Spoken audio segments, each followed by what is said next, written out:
I'm going to bring on Jonathan Hope. He's a wonderful actor. We're all excited. Yeah. You know, rippling. Johnny, you ready with those manly arms of yours? I'm ready. I was born ready, Phil. I was born for this moment. Let's start clapping.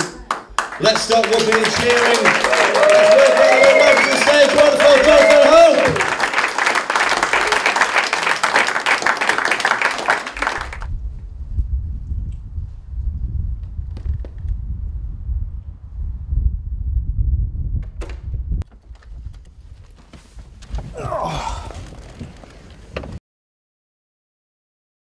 Very happy childhood. Yeah, just brought up in Altrincham in Manchester up until I was about 8 years old, and then moved over this way, over to Whitchurch, and sort of been here ever since really. So, but no, very happy childhood. Only child up until my parents got divorced.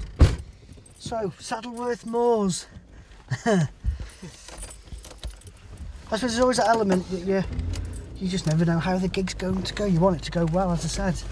You never know. You could be recording all sorts tonight. You never know.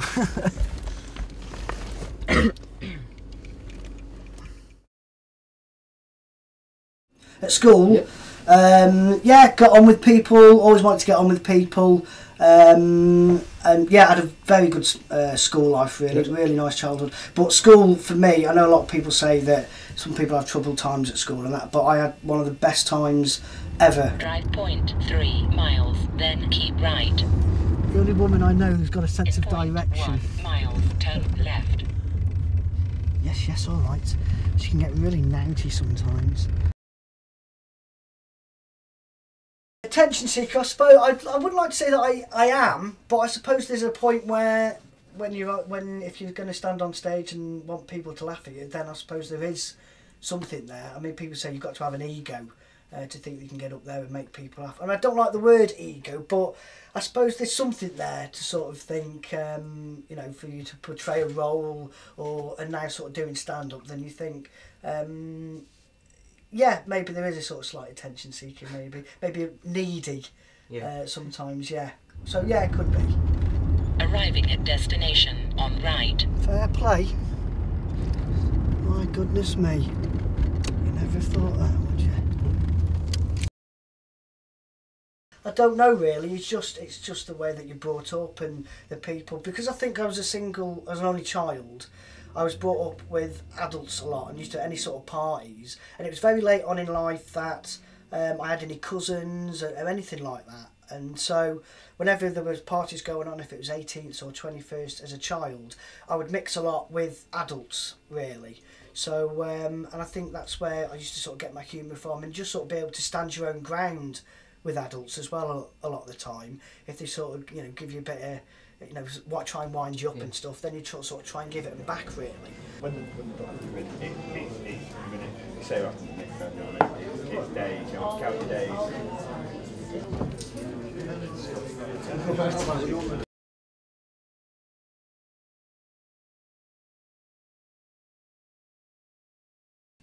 I suppose really I would like to have gone into acting, really. After doing the school productions, about 4 or 5 years on the run, I would have liked to have gone into acting, really, but my careers teacher didn't really seem to send me over that way, really. As I suppose a lot of people you could talk to, their careers teachers didn't always give them the best sound advice. It's always better to, when you get here, and just sort of suss out the room and stuff, and just sort of have a pint, have a drink, and then just wave the room up, and hopefully it's going to be a good night, really. You know, hopefully, fingers crossed. Let's start clapping. Let's start whooping and cheering.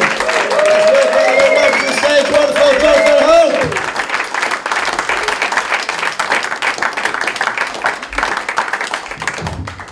Hello, good evening, Saddleworth. You all right? Yeah. Yes, good.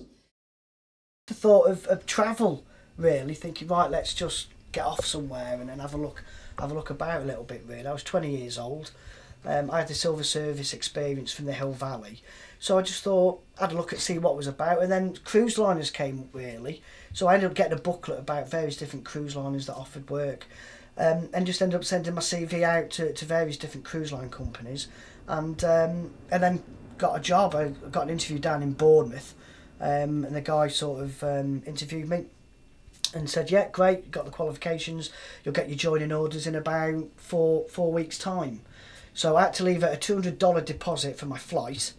But then at the same time, there's a programme on Watchdog that suddenly said about beware of people asking for money, asking you to put up for your money for your flight with these offers of jobs in far-flung places. So I thought, right, I've been had here. I recently went on holiday to Spain with a budget airline. The start price was £65. To book a seat on board the plane was another £15. To take a piece of luggage on board was another £15.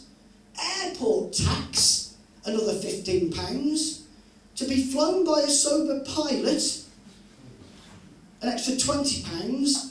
And I see Ryanair now are going to charge you £1 for using the toilet.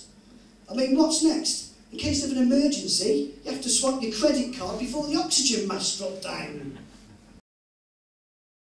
Part of it, when I used to sort of come back on leave, I used to just tell my friends these stories of things that had happened.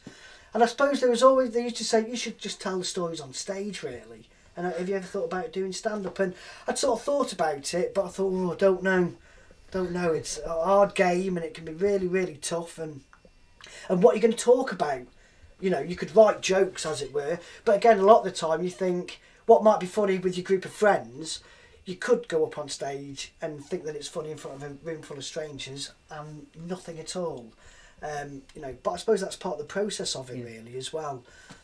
What you think's funny with your mates can completely die a death in front of a group of strangers.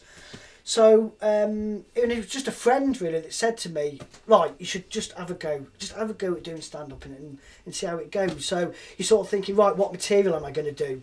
Do I write gags and stuff? But what came natural for me was anecdotal stories, observational stuff really, which were true stories that had really happened. Right, I went shopping today. Okay, now then, I don't collect nectar points. I don't have a club card. I don't collect vouchers for computers. I don't collect vouchers for schools.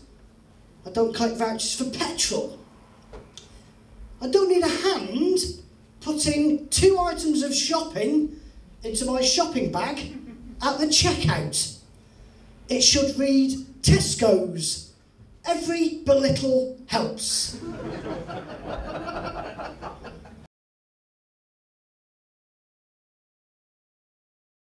A couple of years ago, I just entered a competition called So You Think You're Funny, which was for people that had never done stand-up comedy before. So I just thought, right, give it a go. So I did my first gig in the Cheeky Monkey Club in Birmingham. And obviously it was 7 minutes. And I mean, you're just pacing up and down thinking, oh my God, what am I doing here? What am I doing? What am I going to say to these people? But I'd worked out ideas and stuff that I was going to say. And I had a really nice gig. It was lovely. They were really supportive, particularly for people that had never done stand-up before, because it's a big thing to get up there anyway. I mean, I didn't get through in the competition. I never expected to. But when I was leaving, a guy came up to me, another guy that was in the competition, and he said, I really enjoyed your set. How long have you been going for? I said, oh, that was my first gig tonight. And he said, fair play. He said, I thought that was really good. I run a gig in Kidderminster. He said, they're a lovely crowd. And just sort of, just come and do what you did tonight. They're a really, really nice crowd. So within a couple of weeks, I was sort of driving up to Kidderminster and did the same sort of 7-minute set.